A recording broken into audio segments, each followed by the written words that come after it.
ماشينا خينا خاني نلالني صوم هي تروت هي قلنا هي جراهن مداخن أفانا لالني ركوباي وجرو يعني الرجال الجدتي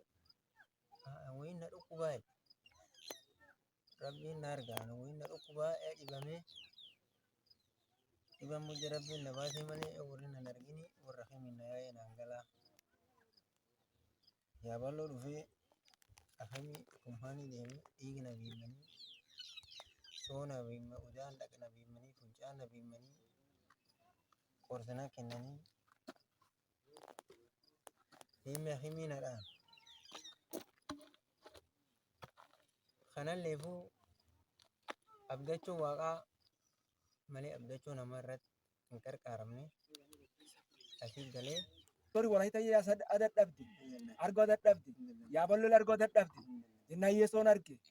guyyaa lammeessoo haatee obru tan teedhatte horii kan kedhatte galatti waaqaaf haa ta'uti ameen amma waa kadhannoli waa kadhan waa kadhan abbo yeso marroo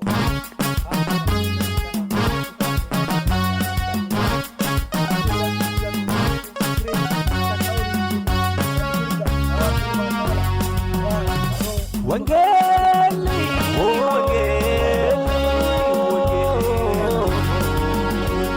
Wangeli,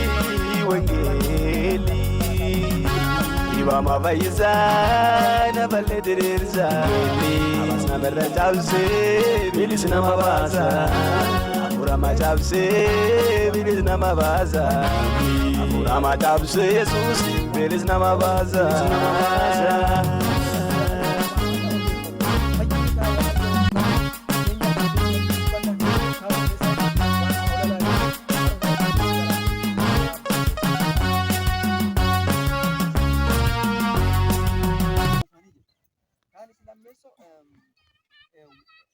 እግዚአብሔርን የሚያመልክ ረጅም ዕድሜ ይጠግባል jedha kitaaba isaa boqotu digdamii sadii ajeetu digdamii lamarratti jaarratti argama akkan jedha warri waaqeffatu ganni isaanii ganna dheeraa argatanii ganna dheeraa argatan laftan illee irratti asillee irratti ganna dheeraa argatanii ganna waaqa isaanii kan laftan irratti argatanii ammallee yoo kiristoon dhufu ammallee ganta irratti hin qabne jechuudha beekan hin qabne kiristoo waliin gubbaas argata kanaaf sababa nu warra gumi lafa keessaati baane gumi waaqa jedhamneefi warra mootummaa abbo waaqa galoo jedhamneefi jireenyi duraan duubatti kan guddaa sun hawaa biraa argame jechuudha. Jireenyi waaqa biraa argame sun fakkeenyaaf ganna dhibbaaf digdam jedhaniini ganna dhibbaaf digdam turuun wafoon liiganii fa'a nam ganna dhibbaaf digdam yookaas ganna dhibbaaf kudhanii ganna sagaltamii shan akkas turuuniti ganna hagi hin qabne waaqoliin gubbaa sun argama. Kanaaf dhuguma warra waaqa dhagahumaan jedhe Yesuus Kiristoon dhuguma saniin jedha namni dubbitii dhagahu namni seera tilfuutu namni dubbitii dhagahu dooti sun jartu isa warra waaqa dhugeeffatan guyyaa waaqayyo dhugeeffatan dooti saniin dartu maan jennaani dooti kaamma laftan irratti kan hunda qabdu kafoonii haalubbuun immoo hunda qabdu maan jennaani kaaf kiristootu waan keessa kaane foon hin tortor foon hin shaan uffanne sochi lafaatii fi dhibee gosa waan akka kana taa'e dhukkubillee beela rajjinni ammallee sochi lafaa taa'e ammallee oduu waraana dhageeffatan ammallee waraana tulleen akkuma cineessuu qabamtee jirte ammallee warri waaqeffata waan dhugeeffatu diini isaanillee ni hidhamanii warri dhugeeffannaan akka dansaa jabaatinillee isaanii hedduun hin dhufan ammallee ragoota dharaa kaa'e barsoota dharaallee ni heddatanii ammallee dhalooti kulleen akka barlootiif akka bara nooyii ta'anii fiigeedhan jechuun barlootii fi barnoo jechuun namni sun keessatti barnoo sun keessatti warri gaabbisaan kaan halkan 40 guyyaa 40 roobani warri geero sun ijoollee guurratanii nooyi amma bolotan nu dura bani amma akka waan ati jettuun dhageenyaa banuu hin dandeenye nooyilleen maaf jennaani yeroo nami sila dhaga'u malee yeroo murteen tun hin dhufin duratti dhaga'u malanii waaqa dhugeeffachuu malanii akka waaqayyoon jedhu deddeebi'uu qaban akkuma sun hin duubatti warri waaqa dhagaachitti hafee ilmaan nooyitii fi warra nooyii dhala horoo jedhan kaan kanaaf har'allee Yesuus Kiristoon ammallee kun himu jira namni dhageettan namni dhaga'u jirtan yeroo amma kee jirru kun maal akkam fakkaatti maal kee jirra fideedhuun maal gaaf murteen gaaf murteen nu dhuftu dandeenne midhaafanna malee dandeenne araar gallee cubbuun gargar baane amma waaqa dhageenne usku mana kadhaa deemne waaqa dhaga'uun yeroo sun itti hin dandeenyu ammatan kanaafi ammallee yoo du'an hin duubatti odoo fooniif lubbu gargar baan danda'anii mana kan isaan deeman dandeettee dhaga'uu hin dandeettu yeroo sunitti ammatan fooniif lubbuun teenya yeroo jirtu mana kan isaa deemne dubbii waaqa dhageenne akka Yesuus Kiristoos nu jiraachuu barbaachisu. Kanaafi maal jedha akkamiin mul'ata nama inni akkamiin dhufa ulfinni ofiitiin dhufu ulfinni abbaa isaatiin dhufu Yesuus Kiristoos ulfinni abbaa isaatiin mul'ata. Isa lammeessoo maal jedha nama hedduun nagaa kee jirrotoo jedhanu gartee otoo dhuganu adoo waan fedhan ta'anu nagaa jedhanu yeroo akkas dhufa nagaa keessa jirrotoo jedhanu akkas keessa dhufa Yesuus Kiristoos. Ammallee tasaa gartee yeroo namiin beekatiin yeroo hin beekamin akka hattuu dhufa yeroo namiin beekne jechuudha. Gartee hin beekamne hos ni mama. Ati hin beektu isaatii Yesuus Kiristoos itti dhufu. Kanaaf beekuu hin dandeettu waan beekuu hin dandeenyeef qophaa'uu malee qophoofne akka dubbii Yesuus Kiristoos jiraanne Kiristoos dhufe akka nuunne isa waliin gubbaa sun galuu nu barbaachisa. Ammallee maal jedha maleekaan guddaanii magaalaa ta'in afuufa dheeraa sunitti maleekaa guddaan. Ammallee maal jedha beetallaaqinna beetallaaq kibir bedeemmena ይመጣል ulfinni guddaan duumessa.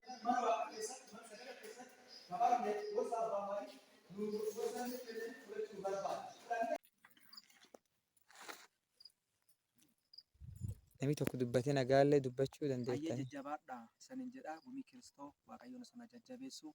jabaadha waaqa sana eebbisu karaa waaqa kana bulaa walii jajjabeessa waaqa sana eebbisu.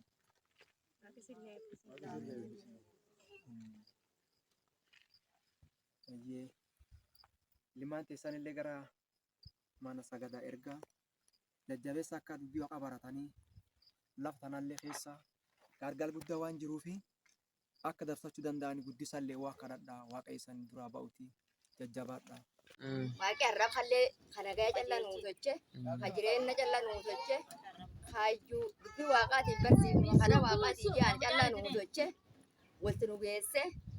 waliin nu deemse waliin nu hojjechiisin dubbii waaqaa sun duban guddoo irra gammada.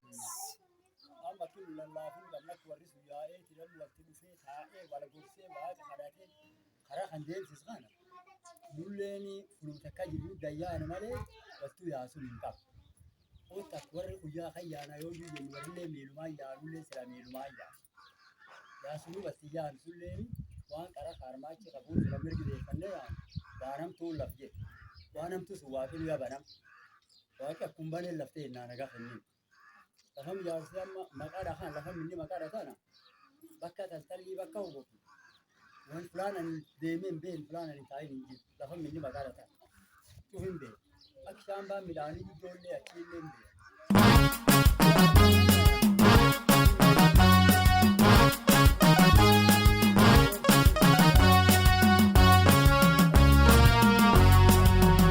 Harrirraa cufaa garaachi keessummaa akka isinillee waaqni nagaa yaanis galchi akka arri dhufee wal garra kan ammallee waaqni lafti nu deebise yoo lafti nagaa taata kinni dhufana nullee yaa'uu mala bakka taltallii akkuma warri sun akka tableeq yaa'ee kan armuma yaanee gurra kee yaanee dilloo kee yaanee bakka taltallii geennoo galle kiristaanii kulleen jimaa fuudhu wal bara eebbi waaqaallee cufee fudhate waaqni nu qarqaarinna yaadii isaa suulansaa wanni inni guddisee nama karaa daadaa wanni inni dubbatu wanni nu dhageenye wanni arraba kan inni reefu niitila jajjabaadha waaqa jajjabeessuuti warra amma dhugeeffatanillee waaqa sana eebbisu bakka isa keessa jabaadha waaqa sana jajjabeessu jabaadha mana waaqa keessa warra eebbata mootummaa waaqa keessaa abbas waliillee waliin gara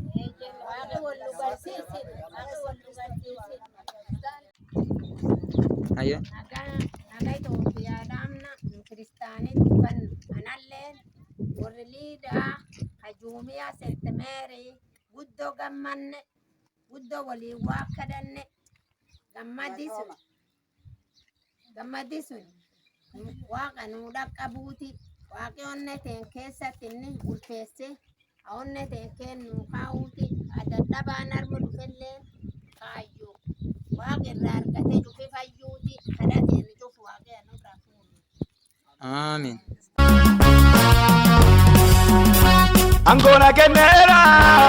bawagi gia Bobabi kanji burati wagina di pera Dava kavindene setani kuvera Ada lotanya te jau kuno naruira Angona kenera bawagi gia Bobabi kanji burati wagina di pera Dava kavindene setani kuvera Ada lotanya te jau kuno naruira